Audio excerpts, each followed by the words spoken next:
ব্রিটেনে অভিবাসন সংকট নিয়ে নানা প্রশ্নের মাঝে নতুন মাত্রা যুক্ত করেছে আদালতে ঝুলে থাকা প্রায় ৪২,০০০ মামলা। সম্প্রতি প্রকাশিত তথ্য অনুযায়ী দেখা যায়, হোম অফিস প্রাথমিক আবেদন প্রত্যাখ্যান করার পর আদালতের চূড়ান্ত সিদ্ধান্তের অপেক্ষায় রয়েছেন বিপুল সংখ্যক আশ্রয় প্রার্থী। আমি ইউকে সরকারের কাছে অ্যাসাইলামের জন্য আবেদন করছিলাম, বাট ওইটা প্রায় ১.৫ বছর হয়ে গেছে। ২০২৩ সেপ্টেম্বরে আমি আবেদন করছিলাম। ওইটা এখন আপিলে আছে, এখনো কোনো রেজাল্ট নাই। আমি একটা অনিশ্চিত জীবনের মধ্যে আছি। যুক্তরাজ্য সরকারের কাছে আশ্রয়ের আবেদনের আপিল করে এভাবেই প্রতীক্ষার প্রহর গুনছেন বাংলাদেশি এই নারী। তথ্য বলছে, বিশ্বের বিভিন্ন দেশ থেকে আসা এমন আশ্রয় প্রার্থীর সংখ্যা প্রায় ৪২,০০০।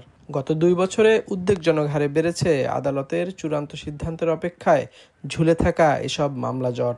অনিশ্চিত ভবিষ্যতের অপেক্ষায় দিন গুনছেন আশ্রয় প্রার্থীরা। বিশ্লেষকরা বলছেন, এই সংকটের মূল কারণ প্রাতিষ্ঠানিক অব্যবস্থাপনা। জনবলের ব্যাপার, আর কিছুই না। যমুনা ইলেকট্রনিক্স ঈদে ডাবল খুশি অফার সিজন 3, যে কোনো পণ্য কিনলেই পাচ্ছেন নিশ্চিত ঈদ উপহার। তো এই জন্য তারা অনেকটা ইমিগ্রেশন ট্রাইব্যুনালের আমি বলবো জনবল কমায় নিয়ে আসে, এর ফলশ্রুতিতে এটা হয়েছে, আর কিছু না।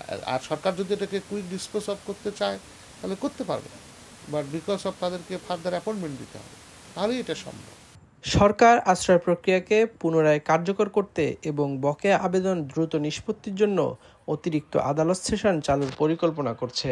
তবে মানবাধিকার বিষয়ক আইনজীবীদের মতে, কেবল দ্রুত সিদ্ধান্ত নয়, ন্যায় বিচার ও মানবিকতার ভিত্তিতে সিদ্ধান্ত গ্রহণও নিশ্চিত করতে হবে। যত তাড়াতাড়ি সম্ভব মামলাগুলো আর সুরাহা হওয়া দরকার। যাদের মেরিট আছে তাদের অ্যালাউ হবে, যাদের নাই ডিসমিস হবে।